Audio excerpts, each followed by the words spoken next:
I am therefore today making an exceptional intervention on behalf of the government and providing certainty that leaseholders in high-rise residential buildings will face no cost for cladding remediation works. We will make further funding available to pay for the removal and replacement of unsafe cladding for all leaseholders in high-rise residential buildings of 18 metres and above, or above 6 stories in England.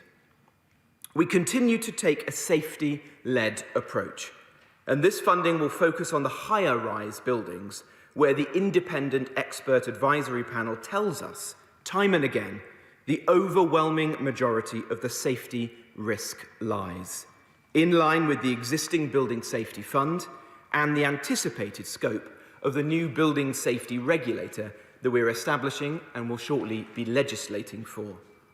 This will ensure that we end the cladding scandal in a way that is fair and generous to leaseholders.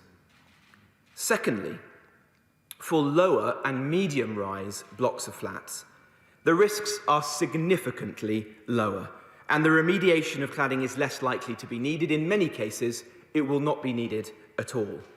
But where it is, costs can still be significant for leaseholders, which is why I'm announcing today that the government will develop a long-term scheme to protect leaseholders in this situation with financial support for cladding remediation on buildings between 4 and 6 stories. Under a long-term, low-interest scheme, no leaseholder will ever pay more than £50 a month towards the removal of unsafe cladding, many far less. Taken together, this means the government is providing more than £5 billion, including a further £3.5 billion announced today, plus the significant cost of the very generous financing scheme, which will run for many years to come, to ensure all leaseholders in medium and high-rise blocks face no costs or very low costs if cladding remediation is needed. Where it is, costs can still be significant for leaseholders, which is why we want to take these important steps. We want to ensure that the government develops this long-term scheme which will protect leaseholders with financial support.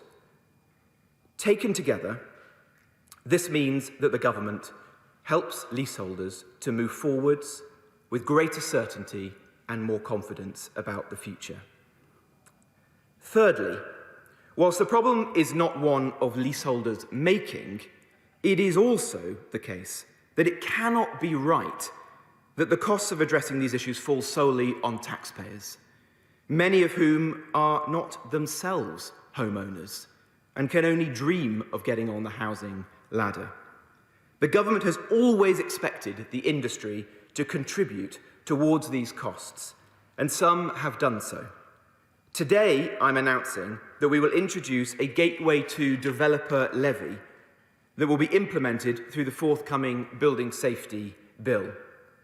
The proposed levy will be targeted and only apply when developers seek permission to develop certain high-rise buildings in England, helping to ensure the industry take collective responsibility for historic building safety defects.